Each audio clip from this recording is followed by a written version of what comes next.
শিক্ষাবিদ খান স্যার সম্প্রতি ভারতের সবচেয়ে বড় চ্যালেঞ্জগুলো নিয়ে একটা ইন্টারভিউ দিয়েছেন, আর সেই আলোচনার কিছু মূল বিষয় নিয়ে আজকে আমরা কথা বলবো।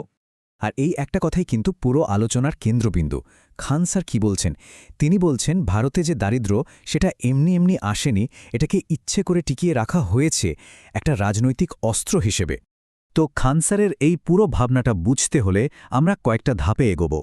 প্রথমে দেখব তিনি কিভাবে বলছেন যে ভারতকে ইচ্ছে করে বিভক্ত করে রাখা হয়েছে। তারপর কথা বলবো শিক্ষা আর স্বাস্থ্যসেবা নিয়ে তার সমাধানগুলো নিয়ে। আর সবশেষে আমরা বোঝার চেষ্টা করব ভারতের আসল সম্ভাবনাকে তিনি কিভাবে দেখেন। তো আলোচনাটা শুরুই হচ্ছে একটা খুব গভীর পর্যবেক্ষণ দিয়ে। খান স্যার বলছেন ভারতীয় সমাজের একেবারে ভেতরেই একটা বিরাট বিভাজন বা পার্টিশন তৈরি হয়ে আছে। তিনি বলছেন যে ভারতে যেন দুটো আলাদা দেশ চলছে পাশাপাশি। একদিকে আছে ধনীদের ভারত, যেখানে সেরা স্কুল, আধুনিক হাসপাতাল, সব সুযোগ সুবিধা হাতের মুঠোয়। আর ঠিক তার পাশেই আছে আরেকটা ভারত, গরিবদের, যেখানে ভালো শিক্ষা বা চিকিৎসা পাওয়াটাই একটা প্রতিদিনের যুদ্ধ। আর খান স্যারের মতে এই দুটো ভারতের মধ্যে যে ফাঁকটা বাড়ছে সেটাই দেশের আসল সংকট। আর তার মতে এই যে বিভাজন, এটা কিন্তু কোনো দুর্ঘটনা নয়, এটা ইচ্ছে করে করা হয়েছে। তিনি দারিদ্র্যকে বলছেন রাজনৈতিক জ্বালানি। ব্যাপারটা কি দেখুন, একজন মানুষ যখন সারাদিন শুধু তার পরের বেলার খাবার, থাকার জায়গা নিয়ে চিন্তিত, তখন কিন্তু তার পক্ষে দেশের উন্নয়ন বা সরকারের কাজ নিয়ে প্রশ্ন তোলার মতো মানসিক অবস্থা থাকে না।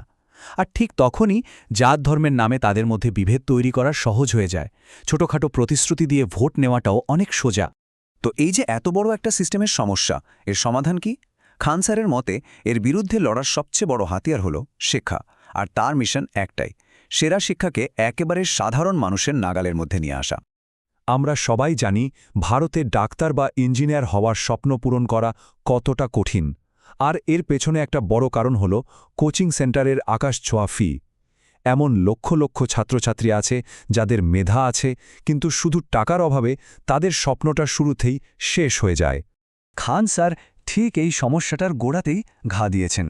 তিনি এমন একটা ব্যবস্থা তৈরি করেছেন যেখানে কোচিংয়ের ফি এতটাই কম যে তার ভাষায় অন্য কোচিংয়ের জিএসটির থেকেও কম। ভাবা যায়, এর ফলে তিনি কিন্তু লক্ষ লক্ষ ছেলেমেয়ের জন্য একটা নতুন সম্ভাবনার দরজা খুলে দিয়েছেন। আর এই চেষ্টার ফল কি হয়েছে সেটা কোনো থিওরি নয়, একেবারে সত্যি ঘটনা। ভাবুন তো, যে ছেলেটা বাবার সাথে রাস্তায় ডাব বিক্রি করত, সে সুযোগ পেয়েছে দেশের সেরা ইঞ্জিনিয়ারিং কলেজ আইআইটিতে। যাদের বাবা মা কৃষক বা দিনমজুর, তাদের ছেলেমেয়েরা এখন অফিসার হচ্ছে। এমনকি তার পড়ানোর মান এতটাই ভালো যে পরীক্ষায় তার প্রশ্ন কমন আসায় অন্য কোচিং সেন্টারগুলো তার নামে সুপ্রিম কোর্টে মামলা পর্যন্ত করে দিয়েছিল।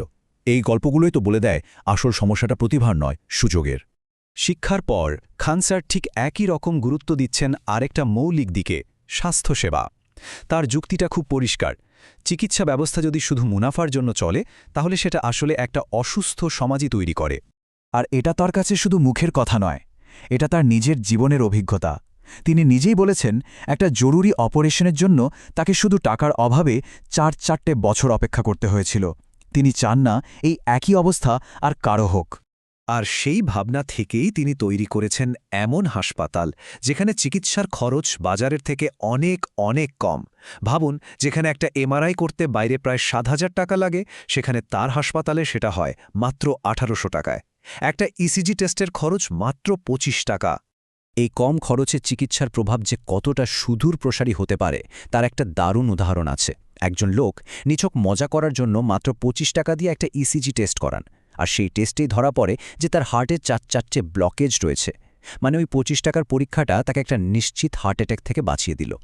এটাই প্রমাণ করে চিকিৎসা যখন সাধ্যের মধ্যে আসে, তখন সেটা শুধু রোগ সারায় না, রোগ হওয়া থেকেও বাঁচায়। এখন খান স্যার এই অর্থনৈতিক চাপকে আরেকটা বড় সমস্যার সাথে জুড়ে দিচ্ছেন, সামাজিক বিভেদ। তিনি মনে করেন শিক্ষা আর স্বাস্থ্যের জন্য এই যে লড়াই, এই চাপই মানুষকে এক অপরের বিরুদ্ধে দাঁড় করিয়ে দেয়। তিনি খুব সুন্দরভাবে ব্যাখ্যা করেন কিভাবে একজন ভালো মানুষও একটা ভিড়ের মধ্যে মিশে গিয়ে ভয়ঙ্কর হয়ে উঠতে পারে।